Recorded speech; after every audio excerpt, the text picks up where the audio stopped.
Hello David, thank you so much for your time. मैं अपने सुनने वालों को बता दूं कि डेविड से हम इस वक्त लाहौर से बात कर रहे हैं और वो एक एनजीओ के साथ वाबस्ता हैं जो काम करते हैं ग्रीन पाकिस्तान के नाम से। डेविड, हमारे सुनने वालों को प्लीज अपनी ऑर्गेनाइजेशन के बारे में कुछ बताइए और फिर इस सानहे के बारे में कुछ बताइए जहां से आप अभी होके आ रहे हैं। जी, मैं रोहन डेविड हूँ लाहौर से और एक एनजीओ चला रहे हैं ग्रीन एंड व्हाइट पाकिस्तान के नाम से। It's a non profit organisation और it works on self help basis. तो after this incident of Joseph colony, जो टीम है हमारी, पूरी टीम में थे हमारे साथ एबल नईम ग्रिफिन, मोहम्मद असद और आफ्ताब मिर्जा। बेसिकली ये 4 लोगों की टीम जो है आज एक सर्वे करने गई थी, बिकॉज जब भी कोई नई चीज स्टार्ट होती है तो काफी ज्यादा इशू टॉप पे आया होता है। तो हम कुछ दिन के बाद खुद गए देखने के लिए। कंडीशन काफी बैड है वहां पे। जो चीजें हैं, घर पूरी तरह जल चुके हैं और इतनी ज्यादा आग थी कि इवन घरों की छतों के जो लैंटर्न जिसे कहते हैं वो डैमेज हो चुके हैं, छतें गिर चुकी हुई हैं। बट जाके कुछ जो चीजें अच्छी लगी हमें कि गवर्नमेंट ऑफ पंजाब ने जो स्टेप्स लिए हैं, रिकंस्ट्रक्शन शुरू हो चुकी हुई है वहां पे, क्योंकि वहां पे थोड़े सैनिटेशन इश्यूज हैं और क्योंकि अब गर्मी आ रही है तो कॉन्स्टेंट वहां पे डेंगू स्प्रे भी हो रहा है ताकि लोगों को मलेरिया या डेंगू ना हो जाए। प्लस वहां पे काफी ज्यादा फाउंडेशन में मेडिकल कैंप्स भी लगाए हुए हैं। खाना वहां पे बहुत अफराद से मिल रहा है। टेम्परेरी कैंप्स भी लग चुके हैं, लोग कैंप्स में भी रह रहे हैं और रिकंस्ट्रक्शन भी शुरू हो चुकी है। अच्छा डेविड, रिलीफ वर्क तो आप बता रहे हैं और हम भी इससे बहुत रिलीफ हमें भी हुआ है सुन के कि इतने वहां पर काम हो रहे हैं और इतने लोग आगे आके काम कर रहे हैं हुकूमत समेत। लेकिन ये बात समझ में नहीं आई कि ये सब शुरू कैसे हुआ। आपकी बात क्योंकि इन लोगों से भी हुई जो डायरेक्टली इस केस के साथ इन्वॉल्व हैं। आखिर असल बात है क्या? जी मोना, ये काफी इंटरेस्टिंग बात है कि अभी तक मीडिया इस चीज को सामने नहीं लेके आया, लेकिन हमारी खुशकिस्मती हमारी विजिट में ये रही कि हम बेसिकली जिस बंदे पे ब्लास्फेमी का इल्जाम लगा है, तौहीन रसालत का, जिसका नाम है क्या नाम था, साबिन मसीह। ठीक है। साबिन मसीह जो है जिन पे इल्जाम लगा है, बेसिकली मैं उनकी फैमिली से मिलके आया हूँ। अच्छा। और उनकी सिस्टर्स से मिलके आया हूँ। उनकी मदर की तो हालत बहुत ज्यादा खराब है। उनको तो शी हैड हार्ट स्ट्रोक और उनको वापस फैसलाबाद ट्रांसफर किया गया हॉस्पिटल में। पर मैं उनकी बहन से और उनके दोस्त से मिलके आया हूँ। अच्छा। तो इशू जो है वो बहुत टिपिकली पाकिस्तानी टाइप इशू है। इशू इस तरह था कि बेसिकली जो लड़का जिसने इल्जाम लगाया सावन पे, वो लड़का और जो सावन है वो दोनों बचपन के दोस्त हैं। अच्छा जी, वो दोनों बचपन के दोस्त हैं, वो साथ खेलते रहते हैं। और क्योंकि आपको पता है कि पाकिस्तान का जो छोटी ये कच्ची बातियां होती हैं, उनका एक अपना कल्चर होता है। तो वो जिसे मैं काफी बोल्डली एक्सप्लेन कर रहा हूँ इस चीज को, पाकिस्तान पे बैठ के जी बिल्कुल, वो जिसे कहा जाता है वो शराब करके बैठ के पीते थे। जी ठीक है, ठीक है जी। तो वो ये सारा कुछ हुआ है, ये उस एक शराब के नशे में हुआ है। अच्छा, ठीक है।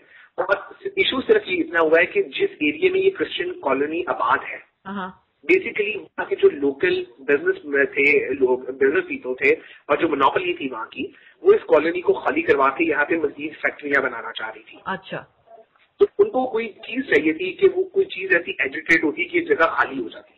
ठीक है, ठीक है। तो लोग में जब वो ऐसे बैठे हुए थे और वो शाम को मतलब उन्होंने इसी तरह शराब पी, तो आपको पता है जाहिर बात है जब आपने पी होती है तो शायद आप अपने होशो आवाज में नहीं होते और आप कुछ ऐसी बातें कर जाते हैं जो आपको नहीं समझ होती कि आपने क्या बात की है।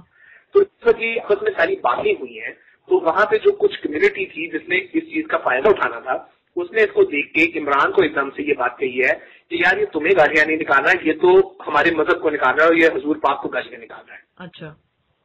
तो वो इस बात को फिर एकदम से मस्जिद में ऐलान करवा के किसी तौहीन रसालत हो गई है और ये हो गया है, उस चीज को कैपिटलाइज करके बेसिकली ये सारा जो ढोंग है ये उस जगह को खाली करने के लिए रचाया गया, जो हमें लगता है। जी, ज्यादातर लोग यही कह रहे हैं डेविड के ये भत्ता लैंड माफिया जो है उनका काम है। और मैं उन लैंड माफिया का शुक्रिया अदा करूंगी कि कम से कम उन्होंने घर खाली करा लिए पहले और उनके सिर्फ फाइनेंशियल एसेट्स के साथ खेला बजाय इसके कि उनकी जानों के साथ खेलते। तो जी उनकी मेहरबानी। इंटरेस्टिंग स्टोरी सामने आई है जी, इसमें एक और बहुत इंटरेस्टिंग स्टोरी सामने आई है जो हमने वहां पे जाके देखी कि पुलिस डीसी जो उस वक्त वहाँ पे SHO वगैरह थे और जिनको सस्पेंड कर दिया गया है गवर्नमेंट ऑफ पंजाब की तरफ से, उन लोगों ने बाकायदा तौर पे फ्राइडे को जब ये जलसे वगैरह निकले हैं सारे, तो उन्होंने बाकायदा तौर पे यहाँ पे जो क्रिश्चियन कम्युनिटी थी इनको कहा कि जी आप अपने घर बंद करके यहाँ से चले जाएं, यहाँ पे बहुत ज्यादा इश्यू हो सकता है। अच्छा, ठीक है। अच्छा। और हम आपकी प्रॉपर्टी की प्रोटेक्शन करेंगे, ये पुलिस ने कहा है। अच्छा। और क्रिश्चियन कम्युनिटी वहां से सारे अपने घरों को ताले लगा के चली गई। ठीक है, leaving this thing on the police के वो उनको डिफेंड करेंगे उनकी प्रॉपर्टी को। ठीक है। और जब ये सारा कुछ हुआ है तो वहां पे सिर्फ जलाया नहीं गया। अफसोस की बात ये है कि जिन लोगों ने ये सारा प्रोसेस किया है उस जगह को जलाने का, उन्होंने पहले घर के ताले तोड़ के घरों को लूटा है। और उसके बाद हाँ जी, हेलो जी डेविड, अब आपकी आवाज हमें थोड़ी सी गायब हो गई थी। तो आप कह रहे हैं कि पहले उन्होंने घरों के ताले तोड़ के घरों को लूटा है और फिर जो कुछ बचा कुचा था उसको आगे लगाई हैं और वहां पे मार तोड़ वोड़ की है और सब कुछ किया है। लूटा गया है और उसके बाद चलाया गया है। अच्छा, ये भी हमने सुनने में आया है कि जी ये पूरा प्रोसेस जो है इसको 5 से 6 घंटे लगे हैं करने में और 200 घर जलने में और उनको जलाने में और वो पूरा प्रोसेस करने में खासा वक्त लगता है। तो वहाँ के लोकल्स जो हैं वो उनका क्या रिएक्शन है इस चीज पे कि पुलिस उस वक्त जो है वो कहाँ थी इस पूरे इतने घंटों के दौरान? मैं आपको अगर बताऊं तो police is hardly 2 kilometre away from that process. हम लोग बेसिकली आज इस जगह पे जाने से पहले हम लोग उस एरिया के पुलिस स्टेशन ही पहुंचे थे। और इट्स ऑन कार या बाइक के ऊपर it's hardly 2 minutes drive from police station to that area. So, I mean, basically they were aware of what was going on. अच्छा, हुकूमत का इसमें ये समझ नहीं आता कि इस वक्त तो वो चलो इमदाद भेज रहे हैं और वो सब कुछ कर रहे हैं, लेकिन ऐसा कौन सा भत्ता माफिया है जो इनकी सरपरस्ती या इनकी एक्नॉलेजमेंट के बगैर काम कर गया वहां पर? ये भी बड़ी सुनने वाली बात है। हाँ जी, देखिए इस सारी चीज में काफी इंटरेस्टिंग बात तो आती है, आपके सामने है। पर बात ये है कि देखिए मुझे जिस चीज ने हैरान किया वो ये है कि अगर पुलिस को पता था और पुलिस ने इस चीज को इंश्योर किया, वहां के लोग देखें, लोग ऐसे ही सारे घरों को ताला लगा के नहीं चले जाते। एवरीबॉडी क्या हमें इंश्योर किया गया था कि आप यहाँ से चले थे, हम आपकी चीजों को सेव करेंगे। तो द पॉइंट इज कि दिस मीन्स के at least I don't know at the government level and I will not make a comment at the government level, but at least because the thing that is not clear to me, मतलब जो चीज मुझे पता नहीं है उस पर मैं कमेंट कभी नहीं करता। पर बात यह है कि एटलीस्ट पुलिस को पता था। अच्छा, लोग क्या पुलिस के खिलाफ कोई पर्चा कटवाया लोगों ने कि जी इन्होंने हमें ऐसा कहा था और ये हो गया? I mean, has anything like that been going on? ये एक काफी कंफ्यूजिंग स्टोरी है जो मुझे पता लगी, क्योंकि मैंने हमारे कुछ क्वेश्चन ऐसे किए लोगों से कि अगर जो आपसे ये जगह खाली करवाना चाहते थे बेसिकली, ठीक है, आपने क्या कभी पुलिस में कंप्लेन की इन लोगों के खिलाफ? तो उन लोगों का कहना है कि नहीं जी, हमने कभी पुलिस में पर्चा नहीं कटवाया क्योंकि ऐसी चीजों के पर्चे पुलिस काटती ही नहीं है। That's true. ठीक है। तो इन मतलब, लोगों को डेविड, वहाँ के जो रहने वाले हैं उन्हें क्या रेगुलर बेसिस पे थ्रेट्स मिल रहे थे कि आप ये घर ये कॉलोनी खाली करें? हाँ जी, उन लोगों का ये कहना है कि यहाँ पे हर बंदा जो है ये कॉलोनी इसलिए खाली करवाना चाहता है क्योंकि हम लोग जब उस एरिया में आए हैं तो ये बदामी बाग वो एरिया है जिसको लोकल लैंग्वेज में कहते हैं कि आड़त रहते हैं यहाँ पे।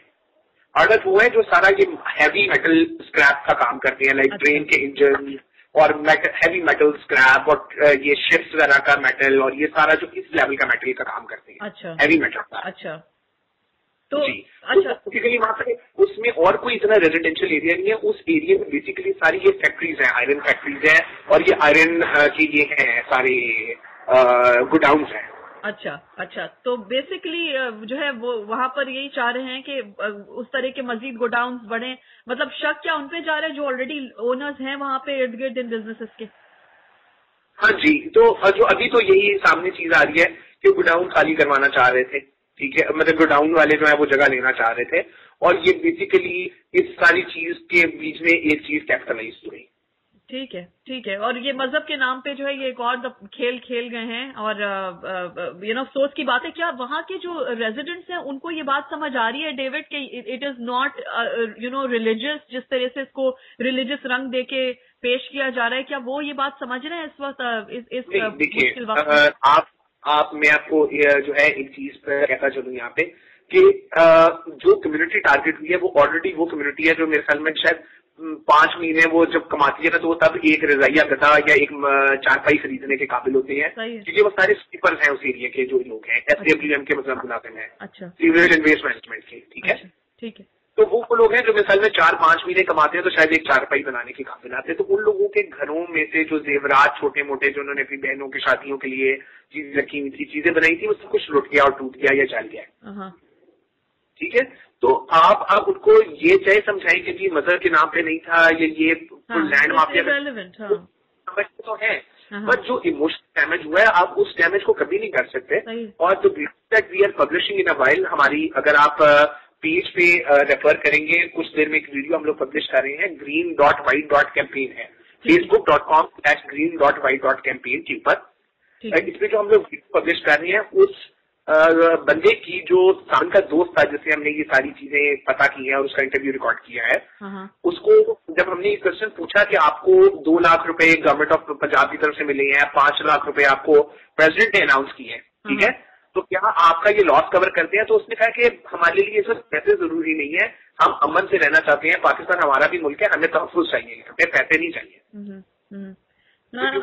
Imagine the amount of emotions that have been disturbed. Yeah, absolutely. I cannot even, यहाँ से बैठ के, David, हम all we feel is sadness, but the frustration and the depression and जो एक post traumatic syndrome होता है, वो मैं या मेरे सुनने वाले हम शायद तसव्वुर भी नहीं कर सकते कि किन circumstances में लोग वहाँ पे रह रहे हैं। और ये जो आपने अभी आखिरी जुमला कहा ना, अभी अब्बास कॉलोनी का कुछ अर्से पहले वाकया हुआ है, वहाँ के रेजिडेंट्स का भी यही कहना था कि पैसे नहीं हमें चाहिए, हमें सुकून से खुदा के लिए रहने दीजिए, that's all we want. And very very very sad state of affairs. David, बहुत शुक्रिया हमें आगाही देने के लिए, आपसे इन टच रहेंगे और मालूमात लेते रहेंगे। Thank you very much.